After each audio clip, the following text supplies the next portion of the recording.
Let's take a little recap of the thrust control system from Autoflight.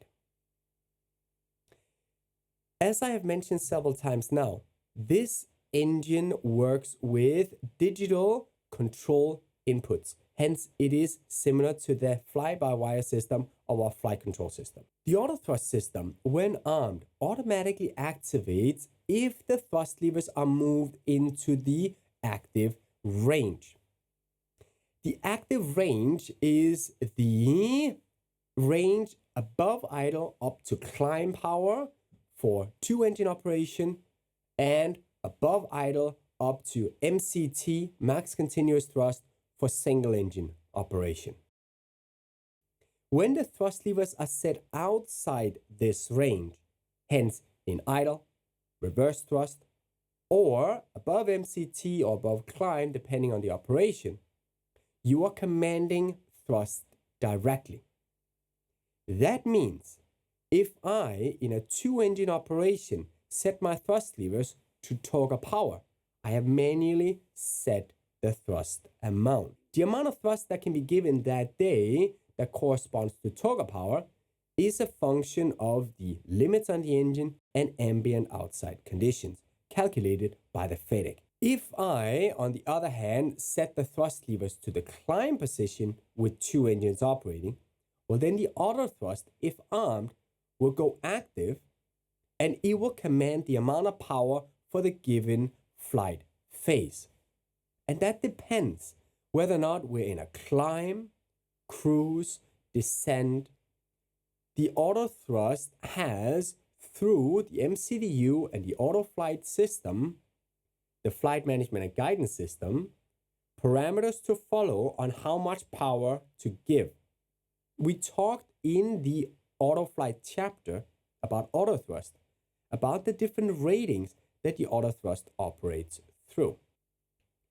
Here we can see again the active range for 2 engines is above idle up to climb, and for single engine above idle up to MCT. When the thrust levers are set in idle, they are not in the active range. There are 5 detents, also known as stops, dividing the auto thrust into, or the thrust quadrant, into 4 segments. From idle up to climb, from climb to MCT, from MCT to TOGA. And then back to idle, from idle to reverse stop, reverse thrust, and then down to max reverse. The thrust levers limits the amount of thrust the auto thrust can produce at any given time. That means when I set it to climb, I'm telling the auto thrust this is the maximum amount of thrust that can be used at this particular point, and the auto thrust will, through automation and programming from the flight management and guidance system, command only the thrust that is required. If, for example, we are starting our descent from top of descent, the engines are going to roll back to idle, but the thrust levers stay in their climb detent position. The auto thrust is active. The auto thrust is now commanding less thrust. Although the thrust levers are set in that climb detent, they do not determine the amount of thrust provided at any given time. The auto thrust does. They only command or limit, if you will, the amount of power the auto thrust has authority to use. That's why we don't move the thrust levers out of that detent until we want to disconnect or take manual control. The FADEC computes the thrust rating limit for each thrust lever position. And this is based on ambient outside conditions as well as limitations for the engine itself. You may come out one day and find that climb power today is 89%, but tomorrow it might be 88% or 85%. It depends on the ambient condition. If thrust levers are set in a detent, then the rating for that particular thrust setting is that detent.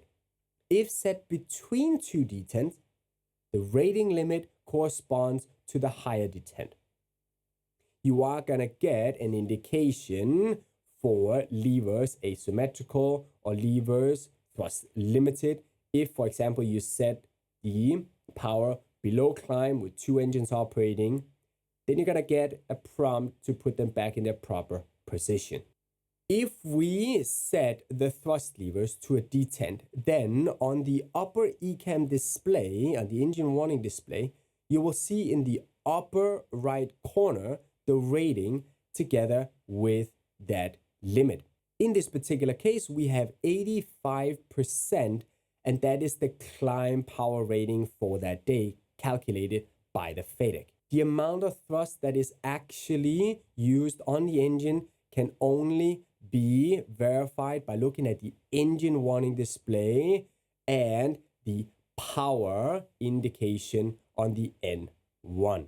On the ground, we have the option for efficiency and engine preservation to save the engine and prolong its engine life to set a flex value. The flex MCT value is available by setting a temperature into the flight management and guidance system through the MCDU, which allows the engine for takeoff to use less than maximum takeoff thrust. This is not the same as a derated thrust takeoff. A flexible temperature takeoff allows for optimization based on the conditions of that particular day, taking into consideration things such as the aircraft's weight, the runway conditions, the runway length, and ambient outside conditions. Calculating the exact amount of thrust that would allow us to get airborne ensures the engine does not use max power every time and therefore prolongs the engine life. Flexible temperature takeoffs are the common way to do takeoffs today. I will talk a lot more about flexible temperature takeoffs, both the efficiency behind it, but also how to calculate it and set it up in the chapters coming up on performance and procedures for takeoff.